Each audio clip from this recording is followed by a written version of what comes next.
Morning all. All right, so it is a cold day outside. I'll start off with the weather report first. It's minus 15 outside with wind chill. It's roughly minus 30, which is 5 degrees Fahrenheit as the real temperature, like the actual temperature, and then the wind chill, it's much colder.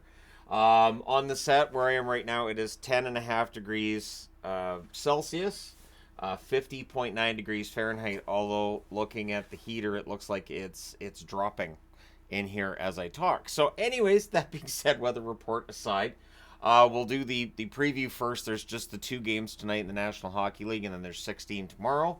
It's not supposed to be as cold tomorrow, but it's supposed to be cold for a few days. And if you're anywhere across the rest of Canada, I understand it is much colder where you are. These houses are not made for this temperature. So 8 o'clock Eastern, 5 o'clock Pacific, two games tonight in the National Hockey League. Nashville 22-18-1 is their overall record. Dallas is 24-11-5 over their last 10. Nashville 4-5-1. Dallas, on the other hand, is 6-3-1 over their last 10. These teams have already met twice. This is the third of four meetings. On December 23rd, Dallas won 3-2.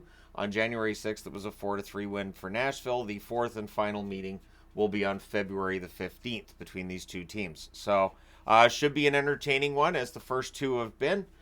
Then we've got Philadelphia and Minnesota squaring off on October 26th. Philadelphia won this matchup 6-2. Now Philadelphia is the road team trying to do the same to Minnesota at home.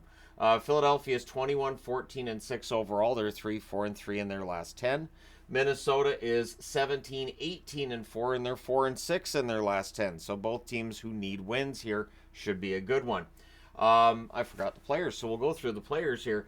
On the Nashville side of things, in the Nashville-Dallas matchup, I got Ryan O'Reilly's name up there. 15 goals, 20 assists, 35 points.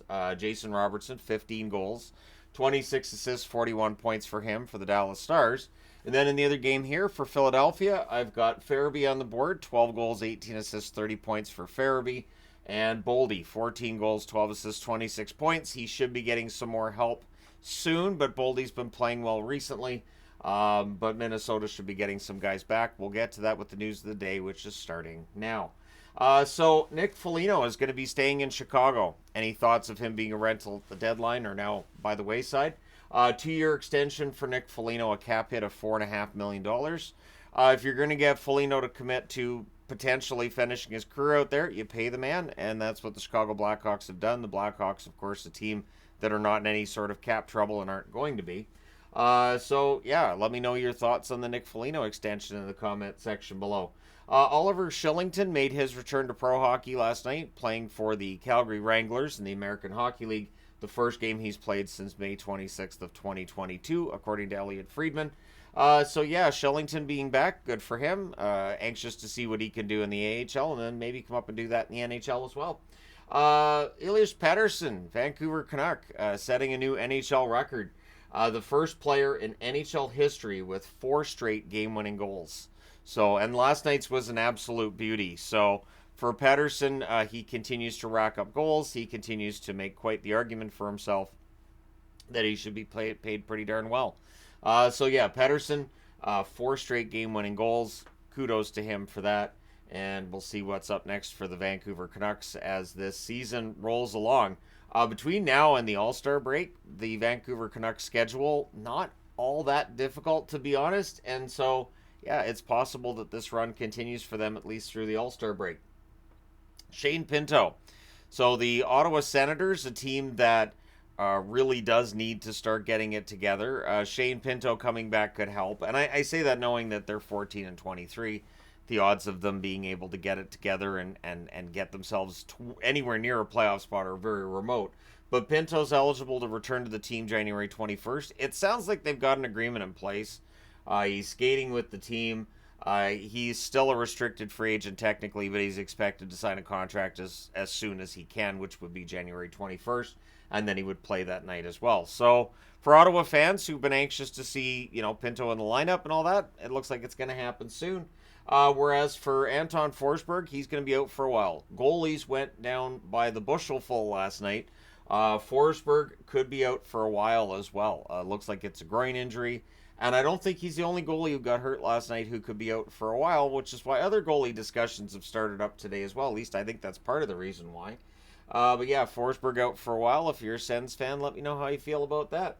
Mark Scheifele is going to be evaluated today. He was injured last night in that game against the Chicago Blackhawks. Lower body injury for him. So again, it's another wait and see situation. Once the evaluations have been done, we'll know if it's going to be long term or not.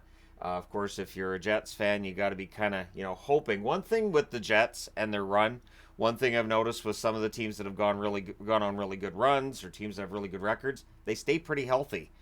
Staying healthy is really important. So if the Jets start going through injury issues like some of the other teams have in the NHL, it could make it more difficult for them to stay first overall. But for right now, they look pretty good. Tage Thompson is getting an MRI for an undisclosed injury, so we don't know how long he's going to be out, but if somebody's getting an MRI, once that's done, we'll have a better idea of how long he's going to be out, whether it's going to be short-term or long-term. Of course, for the Buffalo Sabres, they've got a couple of wins now. Are they gonna start putting it together? I'm not thinking that they necessarily do. But they did last year in the second half of the season, so who knows? But they may be without Tage Thompson for a while. So Minnesota news coming back to the Wild here. Kaprizov and Brodin both at practice today. They're not seen as being that close. Philip Gustafsson is. There's a chance he could play this weekend. I guess there's a chance anybody could play this weekend. Sometimes the chance is zero. But yeah, for Kaprizov and Brodin, they're further out. It looks like Gustafsson could be back in the Minnesota Wild lineup relatively soon. And yeah, all the best to the Minnesota Wild. And there are very, very many, vast array of injured players. Kochetkov is an injured player for the Carolina Hurricanes, not at practice. And I don't see any update on how long Kochetkov's going to be out. And again, it was another just fluke, weird freak injury, the same as with Forsberg. And it just feels like goalies last night overextended, hyperextended themselves a bit, and these injuries can happen. So with Kochetkov hurt, obviously with Carolina having had goalie issues prior to Kochetkov getting hurt, it is not an optimal time for Kochetkov to get hurt, especially since he's been playing better lately. Ronta did make 3 saves in relief. He did get the win in relief, but I think Canes fans are going to feel better when they have an idea of how this goaltending situation is going to be completely resolved, because we still don't have a time frame yet for the return of Freddie Anderson. So there's a lot of question marks right now when it comes to the goaltending situation in Carolina, and we don't seem to be that much closer to clearing them up. Which brings us to the Anaheim Ducks. There's no update on John Gibson yet either. John Gibson got hurt last night. Yeah, a lot of goalies went down last night. I don't know that I've ever seen anything like this, where when I was, putting up all the stats on the board, I'm like, either a lot of goalies got pulled tonight or a lot of goalies got hurt. A lot of goalies got hurt. And yeah, he left last night with an injury, and so we'll see if he's going to be out for an extended period, because of course John Gibson's name has been in the trade rumors for, it feels like years. We've talked about Gibson and where he's going to go if he leaves Anaheim. So, yeah, no update as of yet. We'll see what happens there. And last but not least, and this is not really a last but not least thing, Elvis, it sounds like, is done as a Columbus Blue Jacket. Merzlikins, it's an interesting situation. He's got a very expensive contract. He hasn't really lived up to said contract. And so Elvis, it's going to be interesting to see what he does, what the Blue Jackets do, because he said today to Aaron Portzline he's not a backup goaltender, which I guess is a reference to the fact that Tarasov and Martin have been getting a lot of starts, and also saying that he and the team have agreed that he needs a new scenario, which usually means trade. Elvis's numbers have not been very good, though, for the last, I want to say, 2.5 seasons. So it will be interesting to see where he goes. But I do think that the air of desperation right now in the league for goaltending makes some sense for Columbus to strike while the iron's hot, right? Irons aren't hot around here right now. They're cold. Anyways, we'll see what happens with Elvis. Let me know your thoughts. Where do you think he ends up? Kevin Weeks getting everybody on X, formerly known as Twitter, going with a picture of Elvis Merzlikins and just the eyeball emoji.